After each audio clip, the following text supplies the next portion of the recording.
Oi, você, jogador de RPG, que curte ambientar as suas histórias no mundo dos samurais medievais, que curte a cultura, a mitologia oriental, não pode perder o vídeo de hoje, porque no vídeo de hoje nós vamos falar a respeito de A Lenda dos Cinco Anéis, um cenário incrível que se passa exatamente nesse período histórico. Gostou? Pois fica aí, e depois da vinheta a gente volta.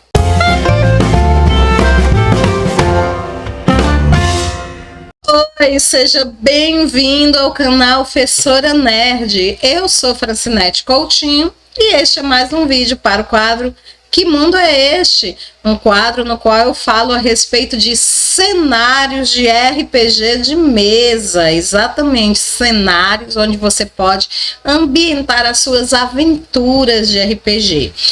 E hoje nós vamos dar sequência ao estudo de um cenário incrível, A Lenda dos Cinco Anéis. Um cenário que é baseado na cultura, na mitologia e na tradição dos povos orientais, da China, do Japão, da Coreia, enfim, daquele povo que tinha na sociedade samurai o grande baluarte da sua história.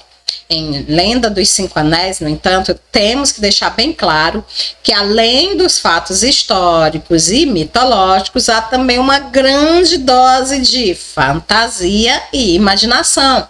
Portanto, esse vídeo aqui não serve como uma fonte histórica sobre o período. Se você quiser saber mais, você tem que fazer uma pesquisa histórica a respeito de como viviam os samurais.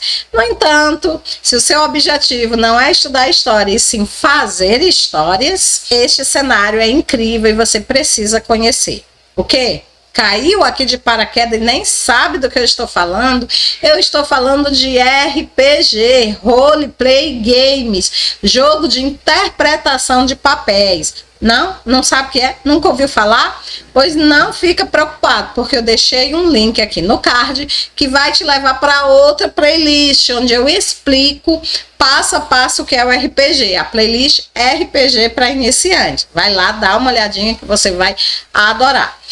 No mais, o que você precisa saber agora sobre o RPG é que ele é uma construção coletiva, ou seja, ele é um jogo no qual um grupo de amigos se reúnem para criar e viver aventuras em mundos fantásticos. Então, se você gosta de um bom jogo de imaginação e de uma boa interpretação, fica aqui que você vai adorar Rokugan, tá bom? Este também não é o primeiro vídeo que nós estamos realizando sobre Rokugan.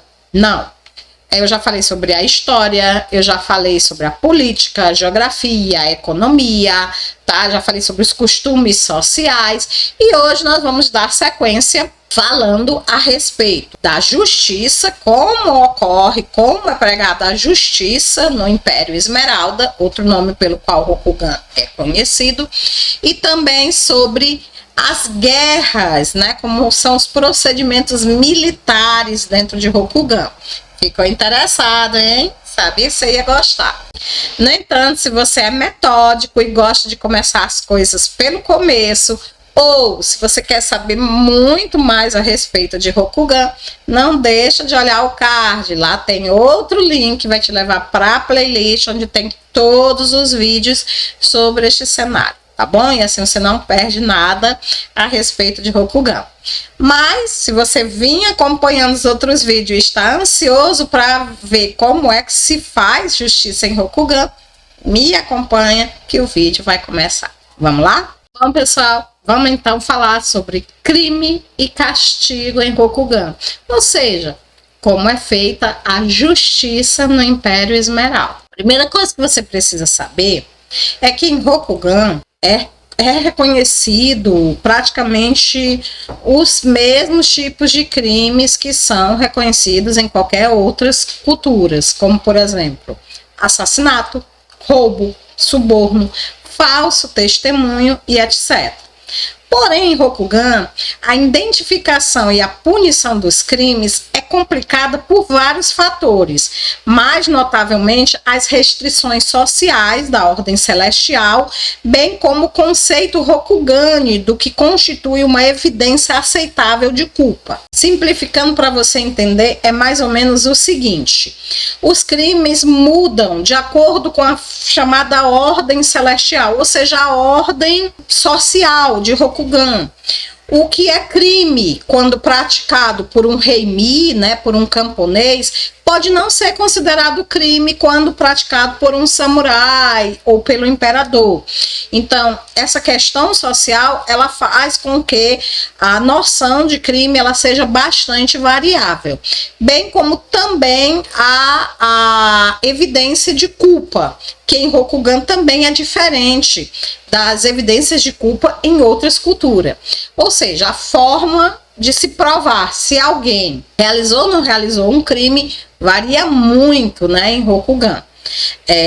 Primeira coisa que você precisa saber é que crime em Rokugan, ele é investigado e punido pelo que nós chamamos de magistrados, tá? E o que seriam os magistrados? Magistrados são pessoas, né, que elas são tipo juízes que são indicados pelos daimyo ou pelos governantes para manter a ordem e cumprir a lei em suas províncias. Então, cada província ela possui os seus magistrados, ou seja, aquelas pessoas que ficam responsáveis por punir, por aplicar a lei naqueles locais. Esses magistrados são normalmente assistidos por uma equipe de yoriki. Os yoriki, eles seriam samurais de menor patente, né? Samurais que não possuem tanta influência e que são, portanto, utilizados por seus daimyo para essa função, digamos assim, secundária, que seria a função de magistrado. E quando não há yorikis, ou seja, quando não há samurais suficientes para auxiliar os magistrados, eles podem, inclusive, recrutar ronins, que seriam os chamados samurais sem senhor, né, os samurais andarilhos, e podem até mesmo contratar o que são chamados de budokais. Os budokais, eles seriam vassalos camponeses armados, né? Então eles pegariam alguns camponeses, treinariam esses camponeses, armariam esses camponeses para quê? Para que esses camponeses, sobre a ordem dos magistrados, pudessem perseguir e punir criminosos dentro de uma determinada região. Também você tem que ter em mente que há duas classes de magistrados em Rokugan. Há os magistrados locais, né, que são esses que a gente acabou de falar, e há também os magistrados imperiais, são aqueles magistrados que eles têm, digamos assim, uma jurisdição mais ampla. Enquanto os magistrados locais, eles têm autoridade para exercer a justiça dentro dos seus territórios, os magistrados imperiais, por sua vez, podem exercer a justiça em todo o Império Esmeralda. Seria mais ou menos para você entender, os magistrados locais seriam os juízes estaduais, enquanto que os magistrados imperiais seriam juízes nacionais, né, os juízes da União, digamos assim, se comparasse, por exemplo, com a justiça brasileira. Dentro dos magistrados imperiais, existem aí duas divisões. Existem os magistrados de Esmeralda, que eles são indicados pelo campeão de Esmeralda. Se você não lembra quem é o campeão de Esmeralda, ele é o vencedor de um dos mais famosos torneios de Rokugan, que é o torneio Esmeralda. E se você quiser saber mais sobre ele, dá uma olhadinha, tá no card, tem um link lá que vai te levar para um vídeo onde eu falo sobre o campeão Esmeralda, tá bom? Então, o campeão Esmeralda, ele tem entre as suas atribuições, né, o direito de recrutar magistrados, ou seja, pessoas para compor o chamado magistrado Esmeralda. O objetivo do magistrado Esmeralda é investigar crimes de escopo ou caráter nacional, como eu já falei, né? Então, crimes que ultrapassam, que transcendem as barreiras de cada clã, as fronteiras, né? Um crime, por exemplo, que começou num determinado clã e vai se arrastando por outros clãs, esses tipos de crime, né, eles são investigados não pelos magistrados das regiões envolvidas, mas sim pelo magistrado esmeralda. O segundo tipo de magistrados imperiais são os magistrados de Jade. Esses não são indicados pelo campeão de Esmeralda, mas sim pelo campeão de Jade, que é o vencedor de outro torneio, né, também muito importante dentro do reinado. Também tem link no card para um vídeo falando sobre ele. Os magistrados de Jade, eles investigam também em caráter nacional, digamos assim, mas eles investigam tipo especiais de crimes, que são aqueles crimes que têm ligação com magia negra ou com as terras sombrias, né? Então, enquanto os campeões, os magistrados, de Esmeralda, investigam crimes comuns, crimes costumeiros, os magistrados de Jade, eles já são mais centrados em crimes que tenham ligações com a mácula, né, que tenham ligações com as terras sombrias. Então, é basicamente nisso aí que eles são diferentes. E aí é interessante que vocês já devem ter notado que esse sistema, né, de magistrado, ele é um tanto quanto falho. Isso porque muitos magistrados, tanto os de clãs como os imperiais, não são escolhidos com base na sua habilidade, e sim com base na sua posição política. Rokugan está cheio de magistrados que não têm nenhum entendimento sobre a lei ou sobre as suas responsabilidades para cumpri-la. Os crimes mais propensos a atrair a atenção dos magistrados de Rokugan são violações à lei imperial, o que é considerado, na maioria das vezes, como traição. Isso inclui Marro, né, que é a prática da feitiçaria de sangue, inclui também outras formas de crimes envolvendo blasfêmias religiosas, ataques à autoridade imperial, entre outras coisas. Os magistrados também investem na investigação de condutas desonradas, brigas, perturbações públicas, mentir para uma autoridade, violência pessoal, né, que seria assalto, assassinato, corrupção, que é o roubo ou desvio de impostos e subornos, e crimes organizados, como contrabando e formação de quadrilha. De modo geral, ao lidar com esse tipo de crime, os magistrados têm a tendência de focar seus maiores esforços contra os crimes que são cometidos na mesma casta social. Ou seja, se um camponês atacar outro camponês, ou um samurai roubar de outro samurai, né? Esse tipo de crime vai chamar bastante a atenção dos magistrados. Ou também chama a atenção dos magistrados quando o crime é praticado, por exemplo, de uma classe inferior contra uma classe superior. Ou seja, um camponês roubar de um samurai, um camponês destratar um samurai, tá? Já o retorno para baixo, ele não é do interesse dos magistrados. Por exemplo, os magistrados pouca atenção dão quando é um samurai matando um camponês, ou um samurai roubando dos seus camponeses, tá? Não, nesse caso, quando um samurai abusa ou mata um camponês, isso mal é reconhecido como um crime em Rokugan. E normalmente, quando é punido apenas com uma pequena multa. É claro que um samurai que pratica esse tipo de ação, ele está pecando contra a compaixão. E ele pode ser desafiado por outro samurai que cumpra suas responsabilidades com as castas inferiores mais seriamente. No entanto, né, embora seja muito bonito na teoria, na prática pouco acontece. Por quê? Porque nenhum samurai vai ser tolo de desafiar outro samurai por causa do que acontece com simples camponeses que estão ali para servir mesmo, né? Então, os samurais que praticam esse tipo de ação são realmente samurais heróicos, né, dignos de bastante admiração pelos outros samurais.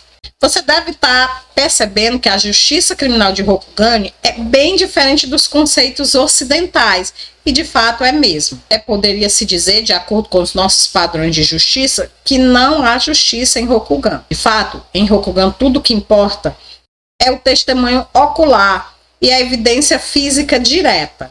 Deduções lógicas e inferências não são consideradas evidências adequadas, e a própria ideia de resolver crimes ou mistérios de tal maneira é bastante desconhecida, exceto na controversa família Kitsuki do clã Dragão. O testemunho pessoal é sempre a evidência mais importante de todas, e quanto maior for o nível social da testemunha, mais peso seu testemunho carrega. Assim, o testemunho de um simples samurai superará qualquer número de reimis ou reinins, e a palavra de um daimyo supera a de um samurai de baixa posição. Traduzindo, para que você possa ter ideia do tamanho do absurdo, se a gente tiver 500 camponeses dizendo que viu um samurai atacar e roubar uma pessoa, e um único samurai dizendo que aquilo é mentira, o testemunho desse único samurai é suficiente para neutralizar o testemunho dos 500 camponeses. É desse jeito que se faz justiça em Rokugan. Já no caso de evidência física direta, como a descoberta de uma faca ensanguentada com o símbolo da garça, também é considerada aceitável, embora não seja vista como tão convincente quanto um testemunho oral. Porém, evidências adquiridas por meio mágicos, por um shugenja, falando com os caminhos, não é legalmente admissível. Antigamente sim, antigamente era possível se determinar a culpa de uma pessoa dessa forma, mas o imperador há muito baniu tal evidência. Ele fez isso por acreditar que shugengas poderosos seriam capazes de manipular os espíritos para poder culpar os seus inimigos. Curiosamente, embora a evidência mágica seja inválida, a tortura é considerada um método aceitável de investigação em Rokugan, e muitos daimyos e magistrados usam os serviços de um torturador Rinin para ajudá-los ao interrogar suspeitos e arrancar confissões. Porém, a tortura não é usada casualmente, e sobre os artigos dos céus é considerado impróprio usá-la naqueles que são fracos e vulneráveis, ou seja, de acordo com a lei religiosa de Rokugan, é proibido torturar crianças e velhos. Outra coisa interessante em Rokugan é que assim que um criminoso é preso, espera-se que este criminoso confesse o crime. Uma confissão por escrito é considerado documento final de qualquer investigação criminal. E em sua ausência, uma condenação requer autorização especial de um daimyo ou outra figura de alta patente. Assim que alguém confessou, o crime é resolvido e é efetivamente esquecido. Não há mecanismo de reabertura de casos, e a simples ideia de tentar fazê-lo é considerada imprópria por vários Rokugans. Crimes podem ser punidos de várias maneiras, dependendo de sua seriedade, e magistrados têm moderada liberdade ao decidir a punição adequada.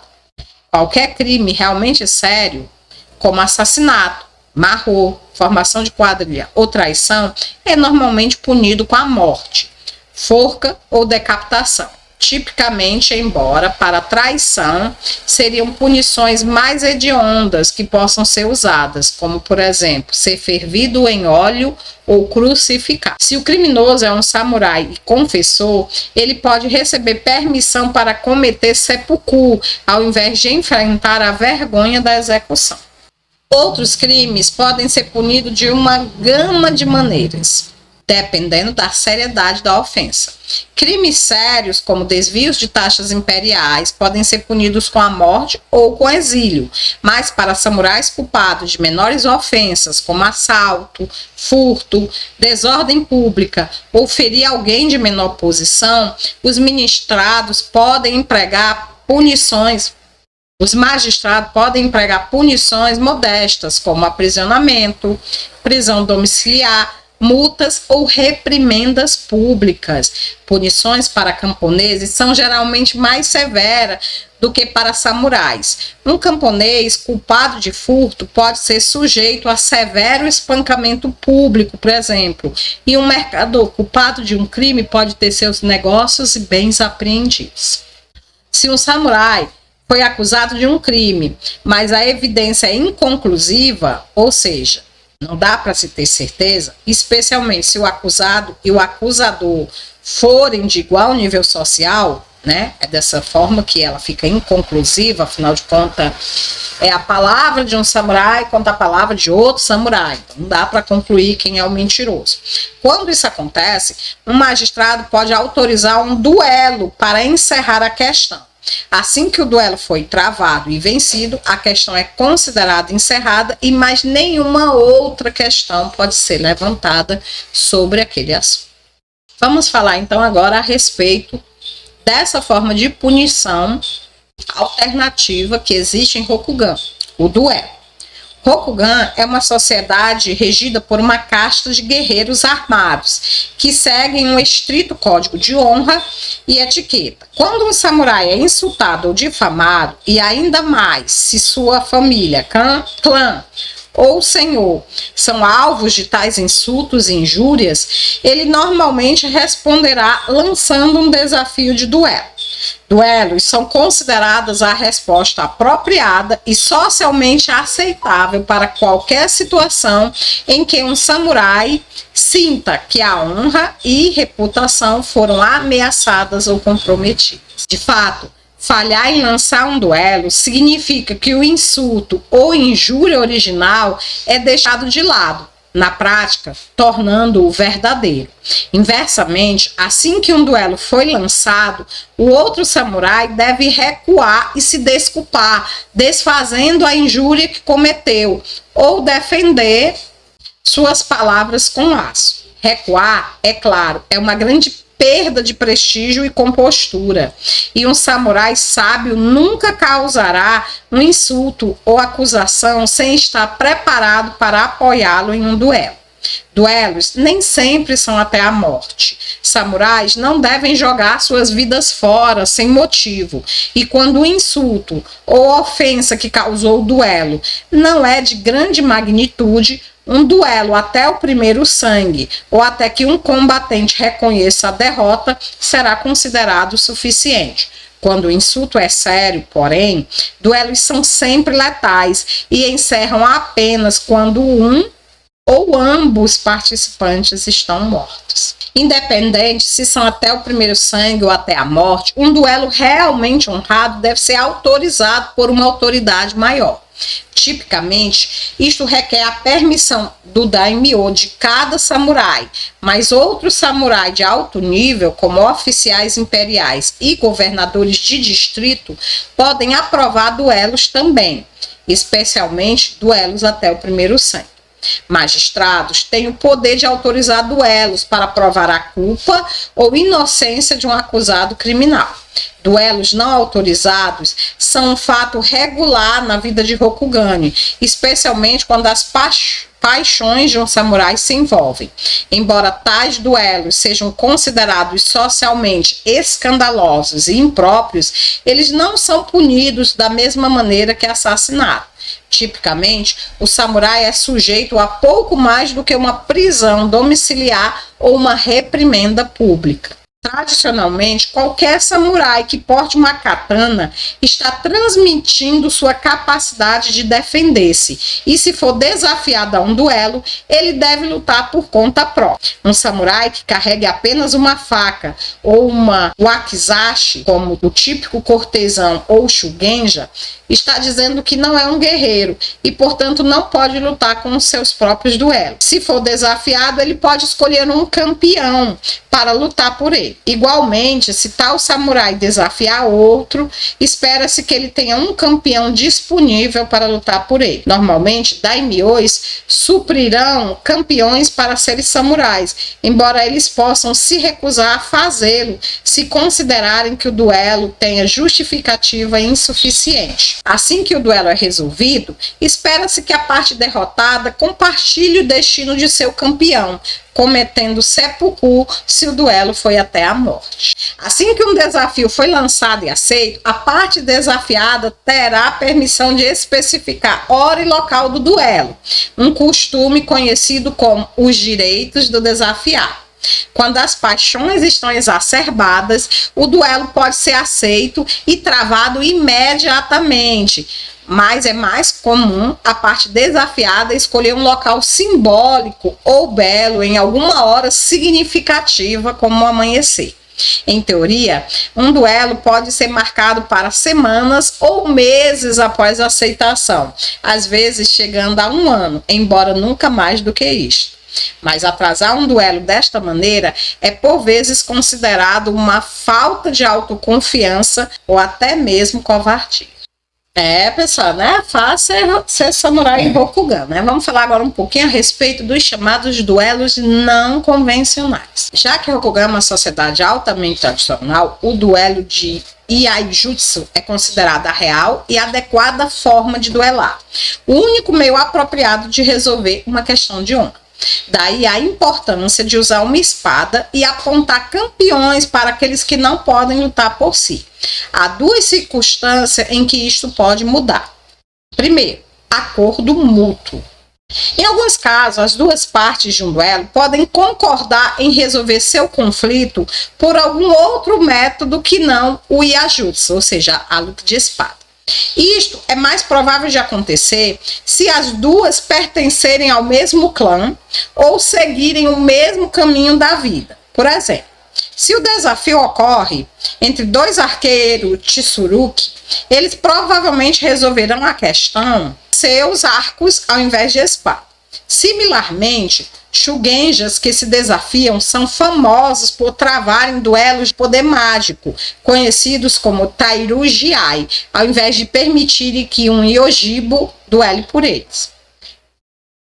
Outra coisa que pode acontecer é os chamados desafios em campos de batalha. Desafios individuais são uma ocorrência regular no campo de batalha, pois samurais procuram por oponentes dignos de testar seu aço, e é considerado extremamente desonrado interromper uma luta mano a mano se ela já começou.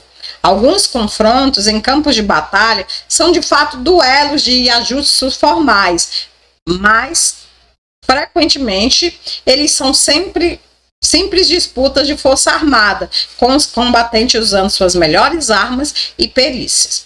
Quando 2 exércitos resolvem por duelos em campos de batalha, desafios em campo de batalha, isso significa que o lado que venceu o conflito e o lado perdedor terá que recuar com as suas tropas, não podendo mais atacar naquele dia ou naquele momento específico. Ele terá que esperar um determinado tempo para poder reiniciar a guerra se não ficou satisfeito com o resultado da disputa.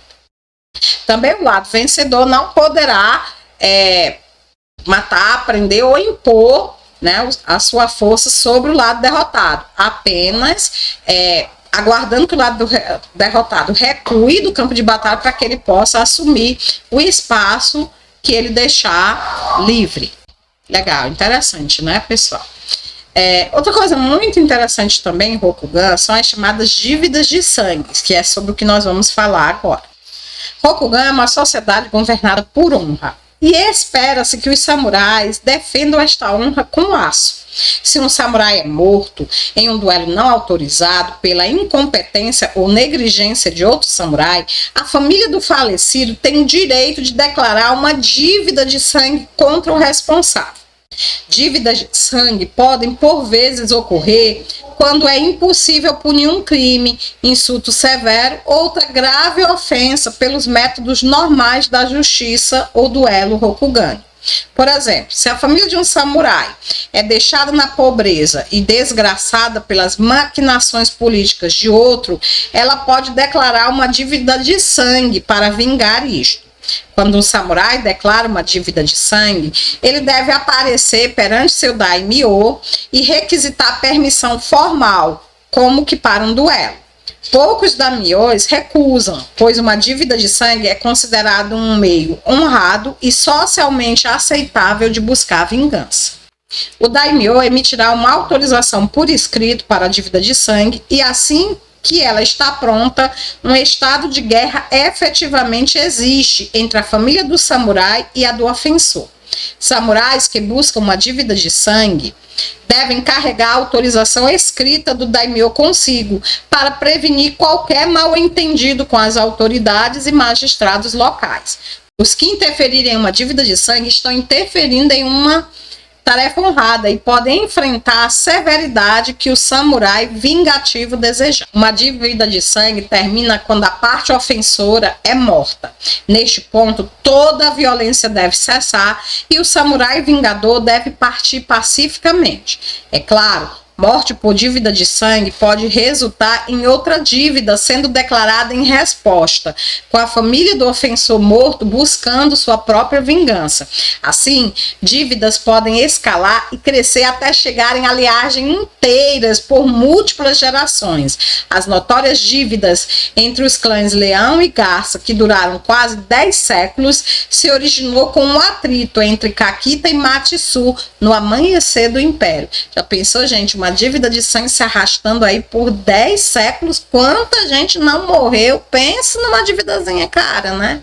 Então é assim que se pratica a justiça dentro de Rokugan. Gente, eu sei que falei que ia falar a respeito da guerra, como ela se estrutura, mas esse vídeo realmente ficou um pouco maior do que eu pensava.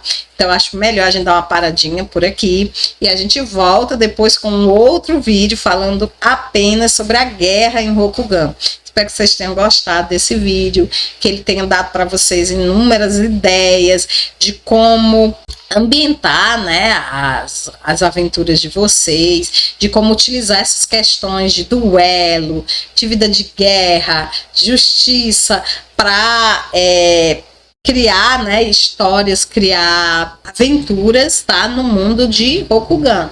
É realmente muito legal, dá pra gente tirar assim, umas ideias excelentes. Se você gostou do vídeo, coloca aí nos comentários, diz como você vai utilizar esses conceitos de justiça na sua campanha, tá? Compartilha suas ideias com a gente, vamos trocar ideias, que esse é o principal objetivo deste canal, tá? Aprendizado, troca de ideias para melhorar cada vez mais o nosso hobby. Enfim, é isso aí, gente. Agradecer vocês que ficaram aqui comigo até o final desse vídeo. Pedir ao pessoal que chegou agora para que se inscreva, ative o sininho, para que não perca os próximos vídeos, para que ajude o meu trabalho, tá? Eu só conto com vocês aqui para me ajudar a continuar divulgando RPG. E se você gostou desse vídeo, coloca aí no comentário que eu vou adorar saber. No mais é isso. No próximo vídeo eu volto falando a respeito da guerra em Rokugan. Até lá e fiquem com Deus. Tchau!